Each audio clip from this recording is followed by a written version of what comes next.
Welcome back once again. I'm Bio, and today we are looking at some Choro Q games. Yes, Choro Q, a racing game series developed by Takara back in the late 90s that went on to be fairly successful. Basically, think of mini cars, or I like to call it Clown Cars Racing. That's just my title. It's not Clown Cars Racing. I just like that because it just reminds me of like the small little cars that clowns try and fit into. It's all about kind of like a miniature scale, but not in the same way of micro machines or just miniature versions of the car that they're representing. This, on the other hand, is like if the car was all squidged up to be as small as possible. Let's squidge it up. It doesn't matter. You can have it like a sedan. You can have a limousine and you'll squish it up so it's about the size of a mini. It's just stupid. So yeah, I played the original Choro Q game, first Choro Q game I played back on the PlayStation 1 as just a PlayStation Randoms, and I was intrigued and was interested in having another look at the series. So that's what I'm doing. I'm having a more in-depth look, well, not in-depth look, that's so to say, but more of looking at some of the games in the series. Not looking at every game, there's a lot of games, but we're looking at some of the games in the series. We're looking at 13 games here, so anyway, I hope you enjoy, and let's jump into the video. So first up, we have obviously the original Choro Q, which was released in the West, exclusively in Europe, as Penny Races. That's what the series generally gets known as in the West, is Penny Races. Or at least, well, its 90s games do, anyway. So yeah, this game came out in 1996. It's not the original Choro Q game. There was a Choro Q game that was released back on the MSX, but I didn't really see the point of including that. So, yeah. As a racing game, it plays pretty well, in all fairness. I actually thoroughly enjoy it. The controls are pretty sound.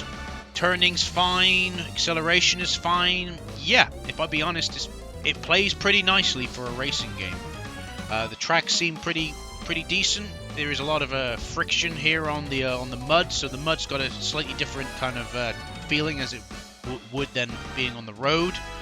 I'm not very great at explaining that, but what I'm saying is you slide more, you drift more on the mud than you do on the road, which is cool. There's also little secrets, like here you can go for it. There's a secret tunnel, so that's pretty cool. Each track has little secret secret lanes, I don't know, secret areas where you can go through, and that can get you ahead and give you an advantage. But yeah, the original Choro Q, pretty good game. I actually really enjoy it. Really good game. Next up, we have Choro Q 2. There's one thing I forgot to mention with the original Choro Q is it doesn't really have any music playing when you're racing. This game changes that. This game has a killer soundtrack. Not the best soundtrack in the series, but definitely a killer soundtrack.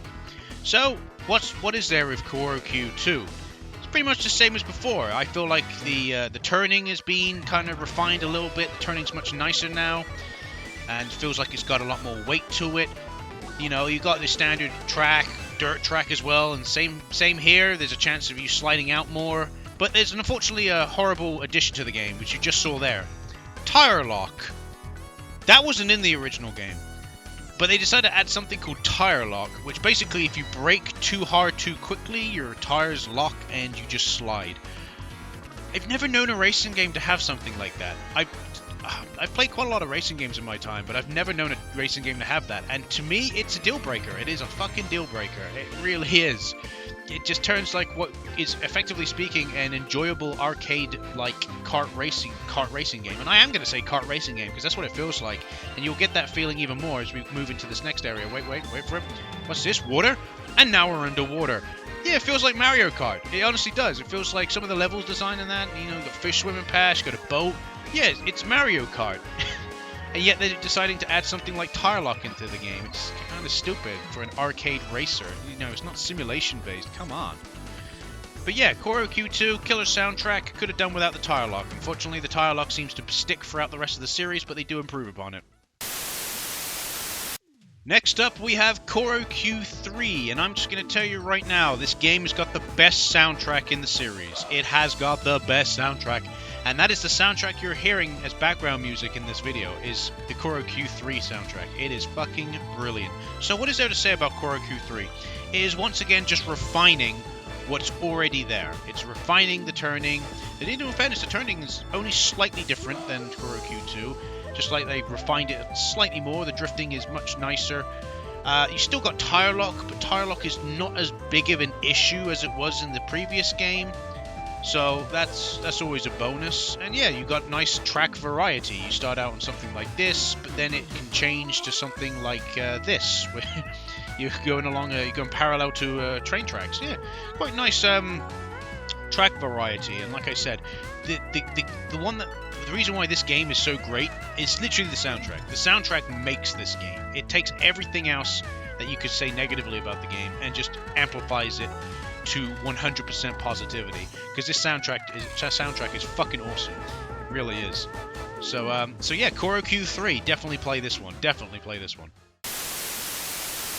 Next up, we have something a little bit different. What you're seeing right now is an anime opening for a game. Yes, an anime opening, which, I'm going to be honest, looks like it was done by Toei Animation. You know, it's got give me a big Beyblade vibes, you know, old style Beyblade. But anyway, this is a Choro Q game. This is Choro Q Jet Rainbow Wings. And this is the first Choro Q game not developed by Takara. This is developed by C-Lab, believe it or not. C-Lab went on to make some other Choro Q games in the future, but this is their first outing into the Choro Q series, which they decided to make a game that kind of reminds me of, like, Star Fox. I don't know, maybe it's just the graphical design kind of reminds me of old school Star Fox. You play Star Fox 64. Kind of reminds me of that. So, anyway, so you're in a helicopter, and you're tasked to go around and destroy different objects. That's what I'm doing. So I just destroyed that cannon, whatever you want to call it. And that's basically the game. You just destroy the cannon, just destroy the thing that was in the center, and now I'm in a boss fight against something. Yeah, it's a similar flight simulation game. It plays pretty well, in all fairness. I haven't got a complaint with the controls. The controls feel pretty nicely.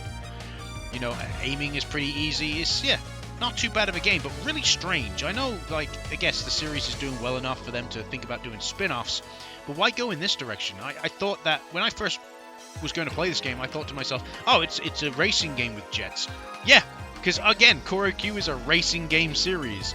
So when I started playing this and found out it was like this, I was like, oh, that's a bit strange, don't you think so? A bit strange. Anyway, yeah, it's okay. I wouldn't call it anything more than just okay, really.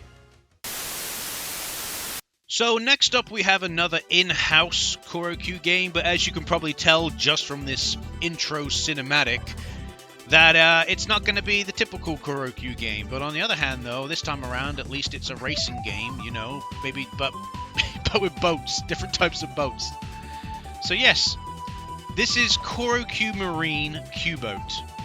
That's what this game is. And it is a boat racing game. That's pretty much what it is. So you're in, if I be honest, and I'm going to be completely honest, fairly bland race courses that kind of remind me of the, like, look at this. Doesn't this remind you of, like the Coco water stages where she's on the jet ski in Crash Bandicoot 3 Warped? That's what it just reminds me of. And I'll be honest, they were pretty bland levels, weren't they? You know. And that's what it just reminds me of. It's just fairly bland levels. But for a boat racing game, I guess it's okay. The controls are a bit strange. You can drift. Yeah, you can fucking drift in the boat, which is just like, okay. That makes a lot of sense. And there's different boats that you can pick from. Some are better than others. This boat I picked here wasn't particularly great, and it's not particularly fast. As you can see there, we just drifted. It's really strange. It's a really strange racing game. So many different types of boats, by the way. Like a ridiculous amount of boats. For what is effectively speaking the only boat racing game they made. Maybe they thought that they could make a secondary series with this, and I guess maybe it didn't do very well in Japan. Who knows? But they made so many fucking different boats that you can play as in this game. It's just ridiculous. It bloody is. But yeah, I didn't do massively well in this game. It's okay, I guess. Again, it's a boat racing game. Controls okay. Levels could do a bit more imagination. Yeah. And the spin-offs continue. Next up is Combat Choro Q, developed by Barnhouse Effect. Yes, they kept making spin-offs. Deary me, like, why do you keep making spin-offs? So, yeah, this is a combat-based Choro Q. So once again, it's not a racing game, for some reason.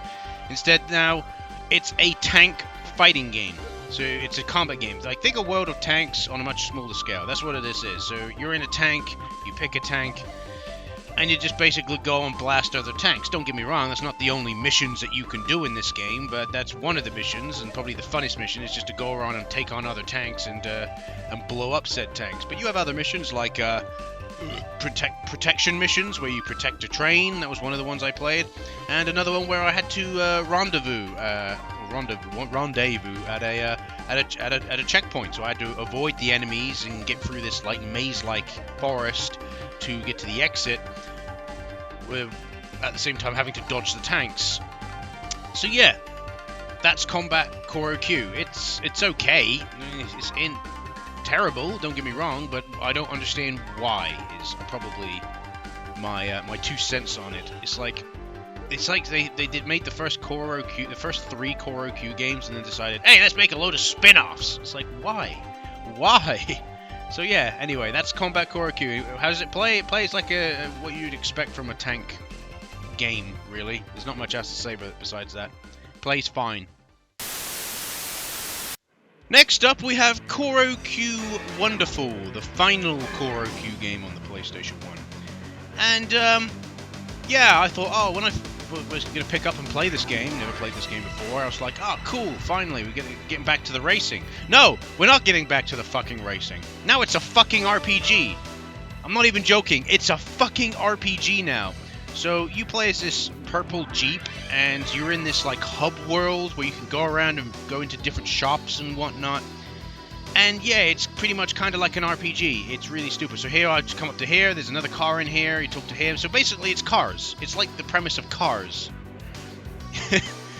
Like anthropomorphic cars, sentient cars living in a village, and you go around driving around talking to them. I had no clue what I was supposed to be doing. Again, the game's in Japanese, so I've got no clue what I'm supposed to be doing. So I spent the majority of me playing this game in the hub world, just driving around talking to literally fucking everyone to try and figure out what the fuck am I supposed to do. So this game, in case you're wondering, was developed by E-Game Inc., which another developer, Takara, once again not contributing to the Choro Q series. But don't get me wrong, there was other Choro Q games in the meantime while these games were coming out. You had Choro Q Hyper GB on the Game Boy Color. You had Choro Q on the N64. There was Choro Q Park on the Saturn. So it was still, you know, even after this game in the same year, 1999, you had Choro Q 64 too. So, you know, that came out. You even had Perfect Choro Q on the Game Boy Color in 2000. But I tried to focus on ones which I felt like were part of the more main series. But yeah, I didn't expect this. Didn't expect this an RPG. Like you're probably wondering, what the fuck am I doing right now in this game, right? I'm supposed to, I think, herd cows into a paddock. But I'm like driving around, driving up to the cows. If you hit the cow, oh, it's game over. That's it. You gotta don't hit the cows. But I tried honking at the cows, my horn, tried various different things. The cows will not fucking move, so I don't know what the fuck I'm supposed to do. So yeah, it's good fun. Yeah, I didn't like this one. I didn't like I like the idea of a car-based RPG. That sounds cool, but I didn't like this. This just felt poorly executed, I think. It's a good way to say that. Finally, we have a new Choro Q game, a new racing-based Choro Q game, and that's for the PlayStation 2, Choro Q HG, which stands for high grade. Not high gear, like, it would make more sense as high gear, but high grade. So what's this game like? Plays like the previous Choro Q games. Plays pretty well, in all fairness. I haven't really got an issue with this. Feels like it's a little bit slower paced than the previous Choro Q games, but it's okay. This one's developed by Barnhouse Effect, so it's not even developed by Takara, and it was released in the West as 2 different things. It was released as Gadget Races in America and Penny Races in Europe. So But yeah, it actually feels like Choro Q this time, which is good. Looks like you can also upgrade your car to have like advantages in certain situations. You saw there's a car that just floated over the water, whereas we all went underneath the water. So it looks like you can upgrade your car and add things to get over obstacles and whatnot. So that's pretty cool. But yeah, the tracks seem, you know, there's a large variety of different tracks. So that's cool, you know, different environments, different terrain. Yeah. Not too bad of a Choro Q game, if I be honest, but I still feel like Choro Q 3 was like the pinnacle of it all. The music here is pretty good as well, in case you're wondering. Yeah, it's pretty good music in HG, and probably the last time you've actually got decent music in a Choro Q game, because if I remember correctly, HG 2 and 3 and even 4 as well didn't really have that good of music. I don't know how to fucking say it. It didn't have as good music. Let's go with that. So yeah. So E-Game Inc. is back. You know, the creators of Choro Q Wonderful. Great. So this is Choro Q HG 2, and what you would expect is a racing game, right? No, fuck you, cunt. This is a fucking RPG.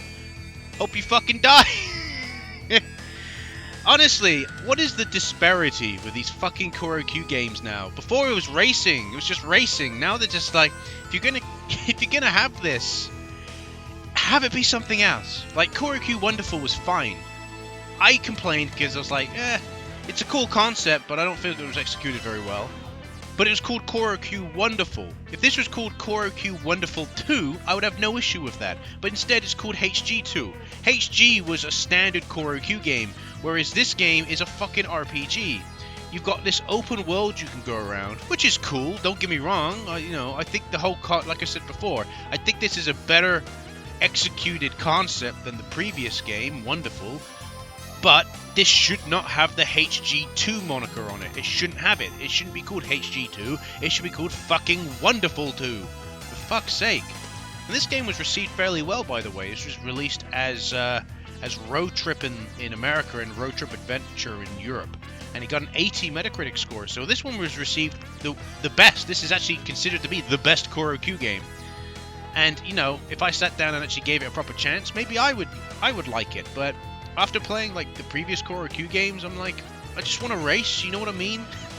And pretty much this entire time me playing this was me trying to find a race. Just like Choro Q Wonderful. Isn't that fantastic? Just going around trying to find a fucking race. My word. And I'm not complaining with the scale that this world is going for. You know, it's pretty cool. Yeah, this little like village, town, whatever, and then boom, you're suddenly in Japan, Japanese town, city, whatever. That's pretty cool. But yeah, it's just, I don't know, not really what I was expecting out of the Choro Q series, if I be honest. It was an RPG. So yeah. Next up, we have another Combat Choro Q game. This time it's Shin Combat Choro Q. Released in the West as Seek and Destroy, and developed by Barnhouse Effect. So yeah, it's just an upgrade to the previous Combat Choro Q game, that's all it is. Yeah, it plays much better, and I actually have experience with this game, because I bought this game in the West. I bought it, it was Pulp Seek and Destroy. I saw it in a charity shop, or what you would call in America a Goodwill, for like £1 or $1 or whatever you want to call, or whatever currency you want to use. And yeah, I played it all for about 20 minutes and was like, this is okay, I guess, you know. And so yeah, this time around, obviously I played the Japanese version, and yeah, it's the same thing applies. It's okay. That's all it is. It's like here, I'm taking on this other enemy tank. It's just this one enemy tank, but you got all these other guns here, and they will shoot at you. So they're on his side. But generally speaking, it's quite easy. He doesn't use proper cannon fire. He uses these like bombs that roll along the ground. So you just basically go around him in circles and shoot at the right time. And yeah, you take him down. He's not exactly difficult. Look at this case, right? I died against him a couple of times until I started doing this strategy. Look, he hasn't even hit me once yet, and I'm already over halfway through his health. So yeah, it's not too difficult. There is other little like other modes in this game, like looks like mini game kind of things, which is pretty cool. I like that. But yeah, again, I'm glad that they didn't go massively into the spin-offs as they did on the PlayStation. I'm happy that they only did a couple. Looks like I'm guessing Combat Choro Q was their most successful out of the 3 that they did, and that's why they continued it on the PlayStation 2. But yeah, it's not too bad. It's fine. It's fine for what it is. It's an improvement from the previous game, definitely. So, next up, Takara actually decided, let's actually make a Choro Q game for a change, let's actually make one. And that's Choro Q HG 3, developed by Takara. Released in the West as Road Trip Adventure Avenue. Well, it would have been, but it was cancelled. So instead, it did get released in Europe, but as Gadget Races, because that doesn't make it confusing. HG was released in America as Gadget Races. That doesn't make it confusing at all. No, fuck you. So yeah, it's more of the RPG kind of style, which apparently, according to Choro Q HG 4, which we'll get to, Choro Q's fantasy style racing. Yeah, that's what they say it is. Fantasy style racing. Okay, I'm guessing this is the direction Takara wanted to take Choro Q. This is what I'm guessing. But then I think to myself, have you seen a Choro Q game recently? No, because the last Choro Q game came out in 2008. This series is fucking dead. And I wonder why it's dead. It's probably because of this. If they had done instead, went, okay, we're not going to do the spin-offs anymore. The spin-offs don't make as much money as the originals. And they split it into 2 and went, hey, we're going to do Choro Q and we're going to do Choro Q HG. Choro Q HG is going to be... Well, no, not even that. You would have Choro Q HG and Choro Q Wonderful. One is just simply the racing style, and then the other one's the RPG. And the ones that are the RPG, the fantasy style, they could then just improve upon that little bit by little bit. Maybe a new game every 3 years or something, had E-Game Lab, whatever it was fucking called, working on that. Well, bloody the Takara works on the main series. Who knows, right? What I do know is at least I found a fucking race in this game in comparison to the other games. But yeah, don't get me wrong, the controls are improving all the time. Like, look at that. That's a nice drift there. I didn't really mean to do a drift, but the controls are fine. It just requires me really getting used to them. But yeah, there's nothing wrong with the controls. It's just I just feel like, why? Why do you keep trying to make these like RPG? Right? Maybe they're not RPGs. I personally think there's an RPG style game, fantasy style racing game. Why do you keep making these fantasy style racing games? They're not great. They really aren't. Deary me. Like, this game must have not been received very well for it to be cancelled. Fuck me. Like, if it's been cancelled, it could mean a lot of different things, but it's just, And like I said previously, the music isn't great. It's not as good. Like I told you, the HG was the last Choro Q game that had good music. After that, it was just mediocre music. So, yeah, Choro Q HG 3. So Takara decides to come back, and they decide to, instead of just making a normal racing game, let's make this. Don't get me wrong, they seem to have made a normal racing game, I think, and that's the GameCube version of this game, which was called Choro Q exclamation mark. Which I probably should have played, but I didn't, because I thought it was the same fucking game. Just the arcade edition. But anyway, yeah, Choro Q HG 3. Meh. Next up, we have Choro Q HG 4, and once again, Takara decides to take a back seat. Developed by Barnhouse Effect and released in the West as Choro Q, literally just called Choro Q. It's more of the same. Here we are again. We're in a much smaller town this time around, but it's the same shit again. I decided to pick a tuk-tuk because apparently a tuk-tuk was a valid option. Who knows why? But yeah, it's the same again. It's just now we're in a smaller town. That's literally it. I went around talking to literally every fucker in this town, and none of them says, hey, let's race. It's all the same fucking bullshit.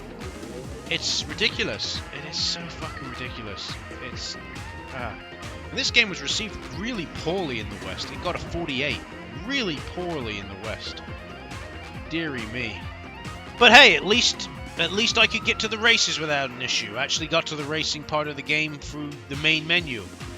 And yeah, how does it play in terms of racing? Like really, maybe Barnhouse Effect wasn't exactly the best when it came to making Choro Q games. Who knows? But it just feels like the racing is just really slow. Like before, it felt kind of fast. Now it just feels really slow and kind of dull and boring.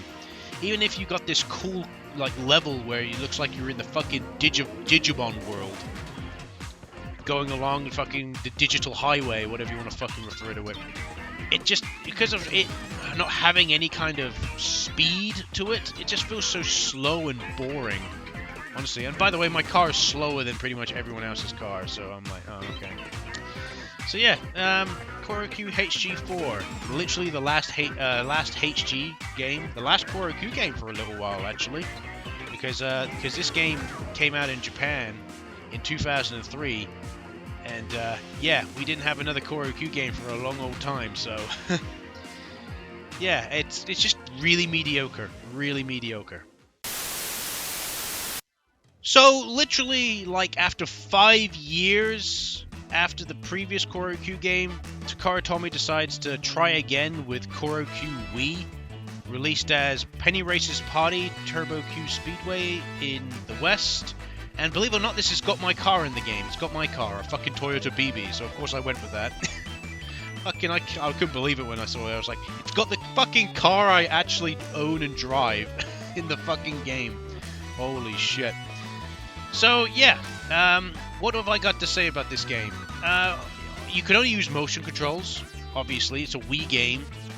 It's kind of unfortunate that you can't, like, have the choice between the two, but it is what it is.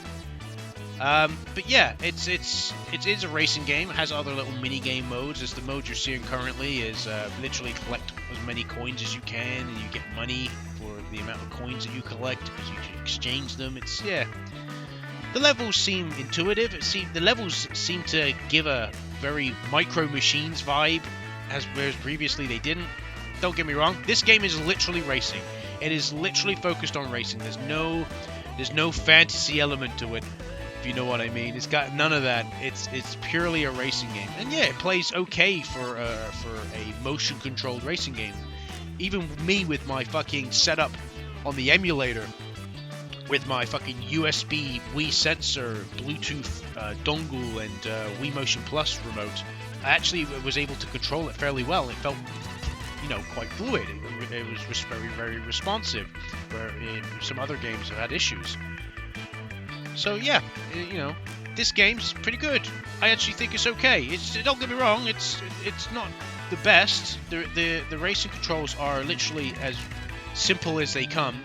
Because again, it's motion controls. You want them to be simple. Don't get me wrong. I'm not complaining that it's very simple racing controls. It kind of needs it to be because it's only motion controls. But it's kind of unfortunate to see this being as what Choro Q goes out on. I would love to see Takara Tomy come back and try again with the Choro Q series.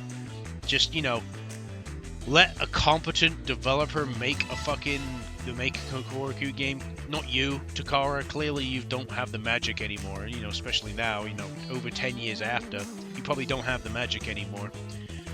So I'd say, yeah, give it another go, Takara. It's like with Battle Arena Toshinden. You fucking need to give it another go. Just give it another go. Just don't try to change it into some kind of monster like you did with fucking Battle Arena Toshinden. Just let it be. Just go, okay, we're going to make a racing game, and that's what we're going to do. We're not going to try doing the fucking fantasy style stuff. We just want to do a racing game, but we want it to be a competent racing game, and we'll give it a good developer. Same with Battle Arena Toshinden. Battle Arena Toshinden just needs a remaster. That's all it needs. It doesn't need anything else. No, it needs the fucking Samurai Showdown fucking treatment. But yeah, that's anyway. I'm getting off topic. That's Choro Q Wii. Yeah, simple. And there we go, ladies and gentlemen, that's the Choro Q series. I know this is a long video, but there's a lot of games to talk about, and I had a fair amount to say about each game.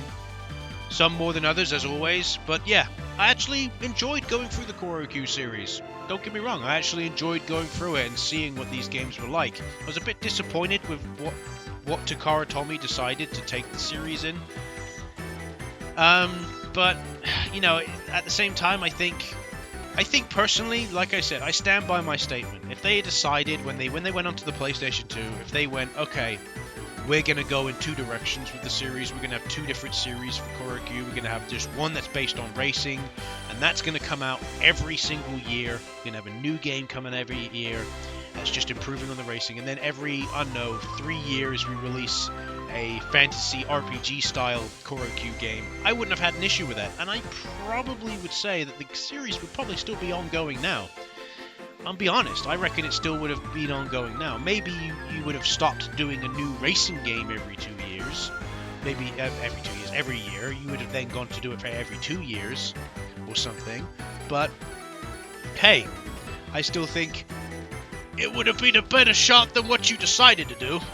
To go full force into the fucking fantasy-themed racing.